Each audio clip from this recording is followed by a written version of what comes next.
Assalamualaikum warahmatullahi wabarakatuh. Datus Surgi Mufti atau Syekh Jamaluddin Al-Banjari merupakan keturunan keempat dari Datu Kalampayan atau Syekh Muhammad Arsyad Al-Banjari, yang mana Datu Haji Muhammad Arsyad Al-Banjari ini kawin dengan Ratu Aminah binti Pangeran Toha bin Sultan Tahmidullah dan seterusnya sampai ke Sultan Suryansah.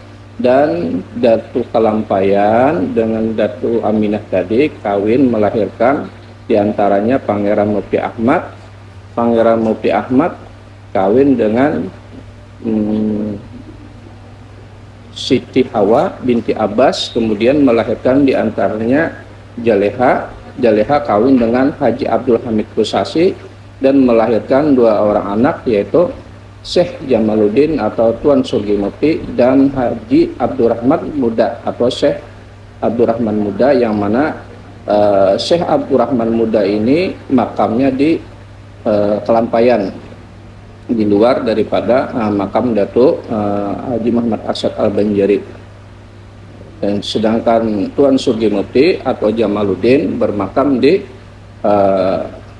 Kubah Surgi Mufti, Jalan Sungai Jingah, Sungai Jingah, Banjarmasin Utara, Kalsel.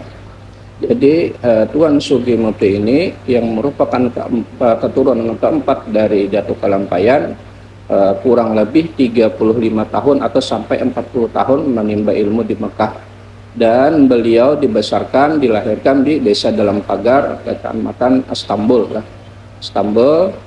Di Desa Dalam Pagar. Kemudian beliau diberangkatkan oleh orang tuanya ke Mekah dengan menuntut ilmu dengan berbagai fan atau pak ilmu daripada keagamaan dan ilmu yang lainnya selama kurang lebih 40 tahun. Setelah pulang dari dari Mekah, Madinah dan Arab, beliau mengajar secara di rumah. Jadi banyak orang yang datang dan silin sambil menyebarkan agama Islam. Jadi Syekh Jamaluddin kurang banyak literaturnya yang kita ketahui, namun beliau yang sayang juga berjasa membikin atang atau kotak makam daripada Syekh Muhammad Arsyad Al-Banjari di Kalampayan, dan ada beliau mempunyai kurang lebih 100 meter tanah. Kemudian 100 meter tanah itu dihibahkan beliau untuk membuat terusan untuk mempermudah masyarakat menuju ke makam datu beliau, yaitu Syekh Muhammad Arsyad Al-Banjari. Sedangkan beliau ditunjuk, diangkat menjadi mufti. Mufti itu orang yang membuat atau mengolah dan mengawasi jalannya, orang yang membuat dan mengolah undang-undang syariah dan mengawasi jalannya undang-undang tersebut. Sedangkan qadhi orang yang menjalankan. Jadi qadhi orang yang menjalankan undang-undang yang dibikin oleh mufti tersebut.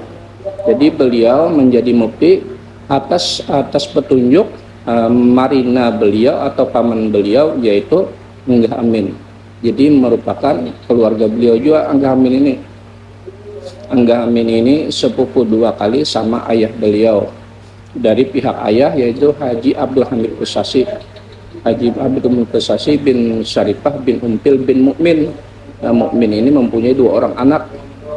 Jadi menurunkan Enggah Amin dan menurunkan Datu Surgi Mufti.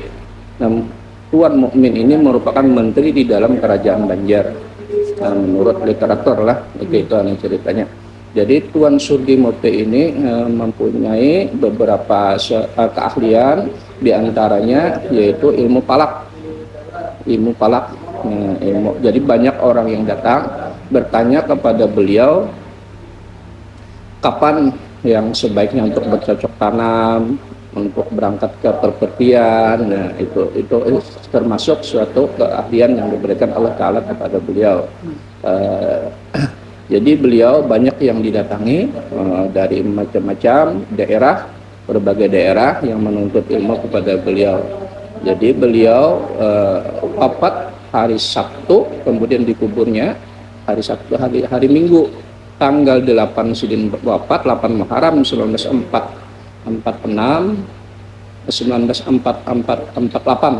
sih namanya hijriahnya dah.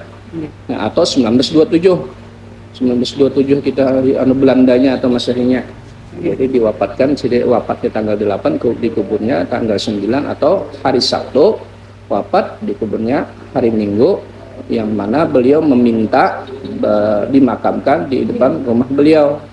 Nah, rumah beliau sendiri, yang mana rumah ini atau tanah ini merupakan hibah dari Mintuha Sidin. Mintuha Sidin itu Sidin berjuang di bidang keagamaan dan dakwah. Kebanyakan itu banyak orang yang datang mengaji duduk, istilahnya orang kita Banjar. Nah, jadi berbagai ilmu PAM yang beliau berikan pelajaran kepada murid-murid beliau. Dulunya beliau ada sebuah langgar Bani Arsadi yang kecil di depan itu, sekarang kan menjadi halaman. Nah, di situ banyak murid-murid beliau yang jikalau kemalaman pulangnya atau ada hujan atau macam, banyak yang bermalam di situ. Nah, dulunya makam beliau ini merupakan pendopo, jadi tempat menerima tamu, mendatangkan beliau subuhi atau macamnya. Nah, itu fungsinya dah. Nah, fungsi daripada kubah yang di depan kita ini. Itulah sedikit 10 menit tentang riwayat hidup daripada Datuk Sudli Naqi atau Syekh Jamaluddin Al-Banjari. Berarti ini termasuk rumah Sidin, Pak? Ini rumah Sidin, ini peninggalan Sidin. Panjang dulu sampai 35 meter. Jalannya.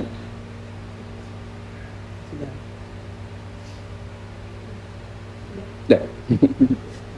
Apa enak merepetikan? Ada. Banyak bagiannya aja takut. Nih, sekalian jarak situ. Silakan.